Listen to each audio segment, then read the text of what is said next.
Alasan yang menyebabkan dunia dan hidup seseorang itu tercekam oleh ketakutan adalah bukan karena tidak adanya keberanian, namun alasan utamanya adalah karena seseorang dan dunia ini sedang defisit kasih.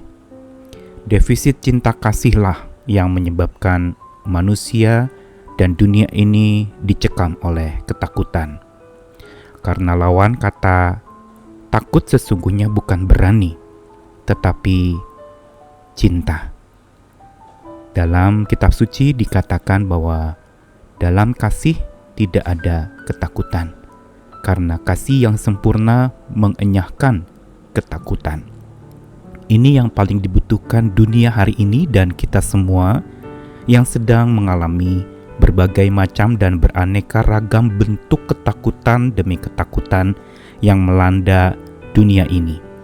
Banyak orang yang sedang mengalami ketakutan menghadapi masa depan, begitu pula ketakutan tertular atau menularkan, dan ketakutan juga mengalami kebangkrutan, ketakutan juga besok mau makan apa, dan berbagai macam ketakutan-ketakutan itu terus bertumbuh, bergulir begitu rupa. Sehingga sesungguhnya tidak terlalu berlebihan kalau dunia ini sedang dikatakan defisit cinta kasih. Saya Nikolas Kurniawan menemani di dalam Sabda Tuhan lagi yang menyapa kita hari ini, masih di dalam rangkaian seri instruksi-instruksi Tuhan Yesus setelah kebangkitannya. Kali ini setelah Yesus menyuruh murid-muridnya untuk berkumpul di Galilea, untuk mereka reuni dan bercakap-cakap serta terjadinya sebuah pemulihan hubungan antara Yesus dengan para murid, maka kali ini dalam Matius 28 ayat 18 sampai 20, Yesus menghampiri mereka dengan sebuah pesan instruksi yang penting. Yesus mendekati mereka dan berkata, "Kepadaku telah diberikan segala kuasa di sorga dan di bumi. Karena itu pergilah, jadikanlah semua bangsa muridku, dan baptislah mereka dalam nama Bapa dan Anak dan Roh Kudus. Dan ajarlah mereka melakukan segala sesuatu yang telah kuperintahkan kepadamu. Dan ketahuilah, aku menyertai kamu senantiasa sampai kepada akhir zaman."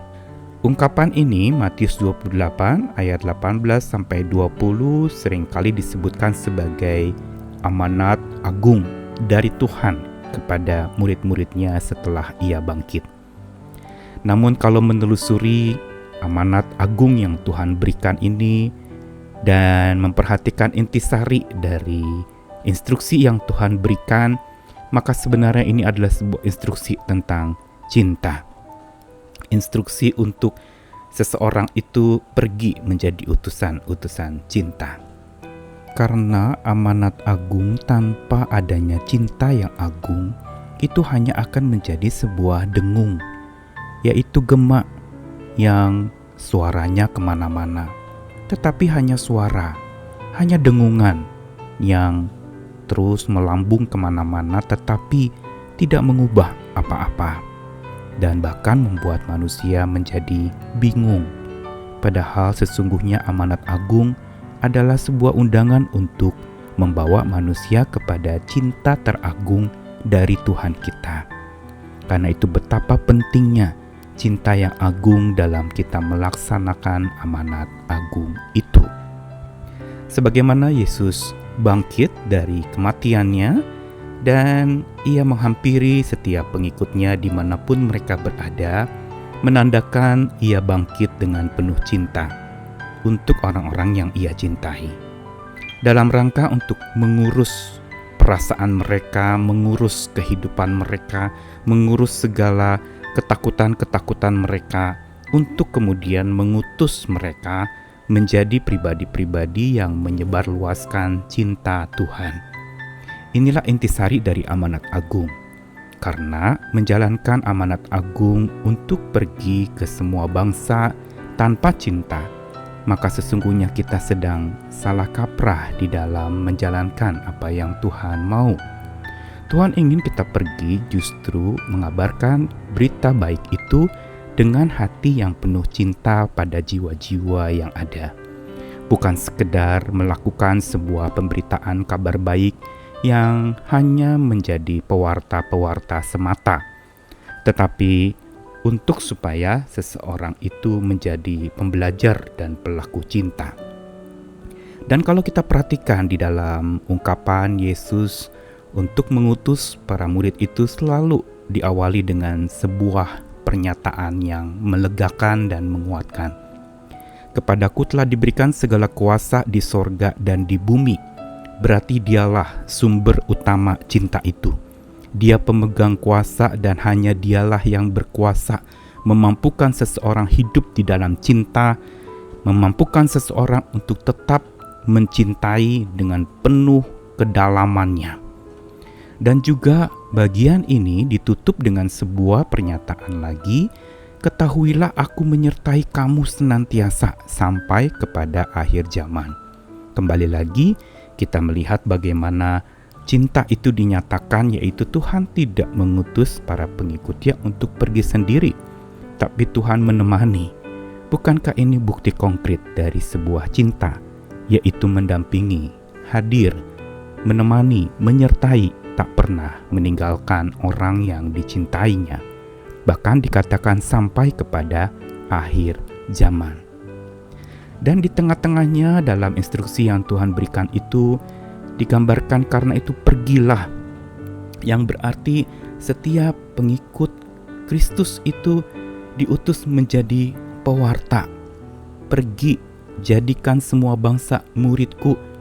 Pewarta yang memberitakan cinta kasih itu, dan juga untuk menjadikan murid berarti membuat orang-orang menjadi pembelajar-pembelajar cinta sampai mereka dibaptiskan dalam nama Bapa, Anak, dan Roh Kudus, untuk kemudian mereka melakukan segala sesuatu yang telah kuperintahkan, yang telah Tuhan perintahkan kepada mereka. Ini adalah 3 hal yang penting, yaitu Tuhan mengutus kita menjadi pewarta, pembelajar, dan pelaku cinta. Ia suruh kita pergi, jadikan semua bangsa muridku, berarti pembelajar, dan ajar mereka melakukan segala sesuatu, berarti pelaku.